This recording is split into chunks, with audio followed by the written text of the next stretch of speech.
Getting prepared. On April 6th of 2005, I had an old frame that I'd made up out of some structural steel my neighbor Jeff Gamlin by my workshop gave me a few years ago. He removed his canopy on the front of his plumbing shop right after he bought the property. I asked him what he planned to do with the steel, and he said he was just going to pitch it. He asked if I wanted it, and I said, "You bet," even though I wasn't sure what I was going to do with it. I knew the material would come in handy for something. A few days later, I decided to try to build a picking frame or a gantry out of it. I wasn't sure if the truck, if it would work, but I fabbed it up, complete with wheels. I didn't even bolt it together. I drilled the holes for the bolts and then just stored it in the shed behind the shop. The amazing thing was that there was absolutely no scrap left over from what Jeff gave me. After I picked up the new 36 pickup, I brought the frame out, got some bolts for it, put it together, and had a couple of my neighbors, Josh Hoffman and Steve Loeb, to help me out tilt the thing up and in place. I'm awaiting an electric hoist I ordered from Harbor Freight. Josh and Steve were looking at the project and commented that it looks like I had my work cut out for me. At this point, I was still hoping the gantry would prove useful. So do you like the duct tape on the windshield of the truck? Vice felt that it was a good idea to make sure the glass didn't blow off on the trip back. The glass made the trip intact, so I guess he was right. We had to reset the tie-down straps for the entire truck to the trailer several times before we got to my aunt and uncle's house. About halfway back on the trip. Wind is a tough thing when trying to hold down a loose bucket of rust and bolts like this on the back of a trailer. We finally got it right and made the trip home from my aunt and uncle's house without further problems. I'm starting to recognize the luxury of the size of the shop that I have. The 16-foot high ceiling accommodates the height of the gantry aptly, and the shelves are keeping the work area clear of a bunch of sheet metal and parts. Also, I'm able to move the gantry in and outside of the garage with the 14-foot height of the garage doors. This is all getting exciting. It should be a lot of fun and a real learning experience. All right, April 14th, 2005, the winch is in.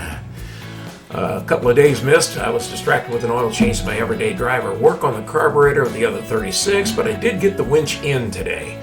I was happy with the hookup onto the frame, especially happy that there was enough cable shipped on this thing to reach the floor, even with the block attached.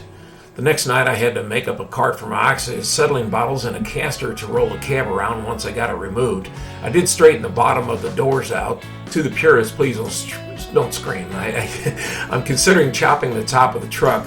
A friend from work, Scott Reed, brought in a book to work on chopping tops, and I have a good set of doors for a 36 that were chopped by my cousin Lloyd, aka Skinny. He chopped tops on 36s look cool if they don't go proportionally too far with the height of the bed. I have seen good and bad chop jobs on other 36 pickups with all the research I've been doing lately with finding parts. I'm not a very good body man. So this is going to be a big hurdle for me. The reason I am giving this some serious consideration is that chopped doors are really in great shape, and the ones with the truck have stretched outer panels and a ton of rust on the bottom on both of them, and it would make a ton of time to try to straighten those out. I am concerned about how the new seats would work for the ride in the chopped version, but I should have a decision on this by maybe this weekend. I'm looking into a MIG welder at this point, and both Feist and Joel Harrison have provided me with some good input here. Feist will be at the big swap meet here in St. Louis on the 24th. Feist seems to think that I'll find a grill, shell, and radiator parts I'm looking for there. Fingers are crossed, but Scott Reed is telling me to get there very early for the good stuff will be gone. I'll have my list, which includes suspension on drivetrain needs. Hopefully this will be a fruitful event coming up. I have band jobs in Barnhart this weekend. If I can get the grass cut at the shop and at home, then I'll be able to devote more time to the truck and get the doors off and the cab removed from the chassis.